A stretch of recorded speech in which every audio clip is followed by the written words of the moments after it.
Ya Allah, jika amal saya tidak layak untuk menggapai rahmatmu, maka rahmatmu yang layak menggapai saya.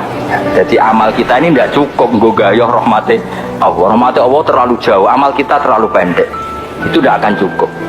Ilam akun ahlan an ablu wa rahmataka, jika saya tidak layak menggapai rahmatmu karena tangan saya tidak menjangkau, farahmatuka ahlun antablu, tapi rahmatmu yang layak menggapai saya. Kita iman karena hidayat Allah, kita cukup karena dicukupi Allah, kita selamat ya karena diselamatkan.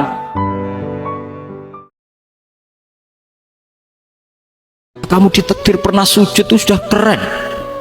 Saya itu andaikan dapat kabar dari malaikat bahwa sholat kamu tidak diterima, saya tidak susah, bukan karena sombong. Pernah ditakdir sholat sujud ning Allah itu keren. Kayak apa malunya kita ketemu Allah kemudian kita di bumi tidak pernah sujud. Makanya cara Abul Hasan Asyadzili kowe ora usah mikir sholat ditampa taro, ora usah mbok mikir. Kowe ditakdir tau sujud itu hebat. Kafa bika jazaan an radiyaka laka ahla. Cukup kamu mendapat balasan dari Allah, kamu pernah ditakdir sujud. Maksiat itu sistem yang ditolak oleh tubuh sebetulnya. Mulanya butuh provokasi nafsu, setan, macam-macam. Jadi untuk maksiat tuh orang sebenarnya butuh sekian sistem, butuh provokasi dong. Tapi untuk taat tuh tidak butuh itu. Ya taat tuh enak tuh, nengok nih ngaji rafaham ya taat. Enak, turu razino ya taat. Wong ngapa ngop neng omah ya taat. Nah, soalnya neng omah, kenapa neng omah? Ben gak maksiat taat. Ngapa ngoplah ra wis pengen tani mati ya toa. Lho tenan takufu syarroka anin nas apa takufu. Ketika Nabi didangu nak mboten saged nglakoni taat napa mawon, sementing takufu syarroka anin nas. Elekmu juga tertimpa orang lain. Ketika rakyat kita, ketika tetangga kita, masyarakat kita tidak melakukan kejahatan, itu ketertiban yang sejati. Maka semua bentuk ketidakkriminalan yang dilakukan oleh rakyat Indonesia itu awal dari aset bangsa ini. Coba kalau semua orang mencuri, habis negara untuk biayai di penjara. Semua orang kriminal, berkahnya mereka tidak melakukan, Indonesia baik-baik saja. Ketika kita secara sosial ekonomi kalah, mungkin secara apa kalah, meskipun kita tidak ingin kalah, tapi jangan pakai ukuran itu. Nanti jangan-jangan ketika kita kalah kaya sama nyuwun sewu non muslim, atau kalah kaya sama yang sholat, buruhnya orang tidak sholat, yang sujud, buruhnya orang yang tidak sujud, Anda tidak perlu merasa kalah. Ketika Anda kerja dan tolabul halal, itu yang merintahkan Allah. Jadi Anda tidak pernah buruh di mata Allah, distatuskan tolabul halal, orang yang mencari apa? Halal, dan itu ibadah. Karena Islam hanya mengakui hukumnya Allah. Dulu Sayyidina Ali karramallahu wajhah pernah ajaro nafsahu li Yahudiyan, juga pernah kerja di orang Yahudi. Tapi nggak merasa hina karena tolabul halal itu perintah Allah.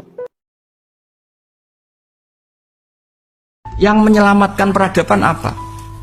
Ketika ada orang kelaparan, kita punya teman, punya tetangga, punya keluarga yang kelaparan. Apa kata Quran? Orang baik itu siapa? Alladzina yunfikuna fis-sarra wad-dharra. Apapun keadaan ekonomi Anda, kalau ada keluarga Anda kelaparan, tetangga kamu kelaparan, harus yunfikun. Quran itu membentuk mental kita ini yunfikun, keinginan kita memberi. Fisarro ketika kita senang, wadoro atau susah. Dan ketika Anda kecewa sama teman atau sama istri, sama komunitas, wal kadhiminal ghaidh, dan kamu harus bisa mengelola emosi. Coba kalau kita setiap marah nabohi orang, setiap marah nembak orang, habis Indonesia.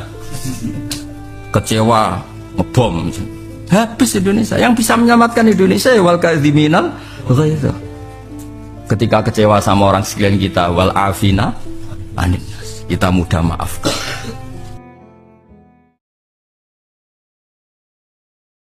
Jika kamu bisa senang kenal pejabat, kenal kiai gede, kenal artis, kenal tonggomu, mosok kenal pangeran rasena. Kowe iso muji mobil, muji duit, muji banyu, muji es. Wong es yo trimo es anyep terus mbok puji, "Wah enak ngombe es seger. Wah enak mangan sate, wah enak." Iku bocah TK ya iso, copet ya iso, maling ya iso, profesor ya iso, kiai ya iso. Jadi nyifati ngono iku mustarok, angger wong napa? Iso. Tapi nak nyifati enake tahajud, nak ra wong saleh ra iso. Keliru sekali kalau kita bilang diampuni Allah nunggu istighfar, enggak. Tentu istighfar penting, kita sepakat. Istighfar itu penting, kita sepakat. Tapi itu tidak satu cara-caranya Allah untuk orang bisa diampuni. Nabi misalnya ngendikan ana wa kafilul yatim kahateni fil jannah. Coba. Orang sering istighfar sama kafilul yatim, kira-kira surganya cepat mana? Cepat kafilul yatim meskipun gak istighfar. Kalau istighfar terus tapi medit ra karuan. Tak jamin pun rokok alamatnya medit jelas nih rokok aku roh.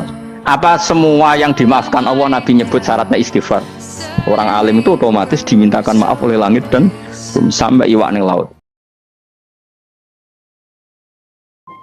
Tawasul Nabi jari syirik, tawasul kuburan jari syirik. Padahal hanya tawasul, memposisikan orang soleh ini sebagai pintu komunikasi dengan Allah, karena orang ini merasa nggak layak komunikasi langsung dengan Allah, sehingga bertawasul, berwasilah sama orang soleh. Paham ya? Dihukumi kafir.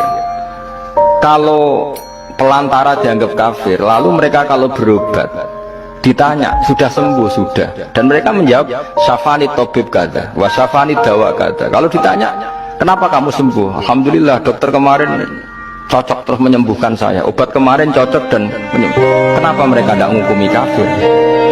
Angger wong soleh disebut kafir, nah obat gak kafir.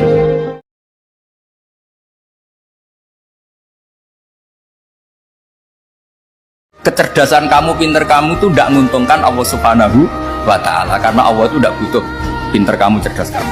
Allah hanya butuh mental ubudiyah kamu. Makanya Allah mensifati nabinya hanya subhanalladzi asra bi abdihi, karena status tertinggi manusia adalah sifat kehambaan. Dewi Sidina Umar, dewi ulama-ulama, wong sing kepengin ora mati suul khotimah kon maca napa tiap pagi napa raditu billahi robba wa bil islami dina wa bi Muhammadin nabiyyan wa rasulah. Jadi setiap hari kita memperbarui perjanjian, ya Allah saya sudah puas engkau sebagai Tuhan, saya puas sepuas-puasnya bahwa engkau yang sebagai Tuhan. Kalau yang jadi Tuhan tidak lain kau, wah kacau dunia. Sehingga orang itu terbiasa ridho be Allah. Untuk rezeki ini ya senang, ditakdir sujud ya senang. Sehingga kita ketika sujud itu luar biasa, karena itu kenangan terbaik kita di akhirat.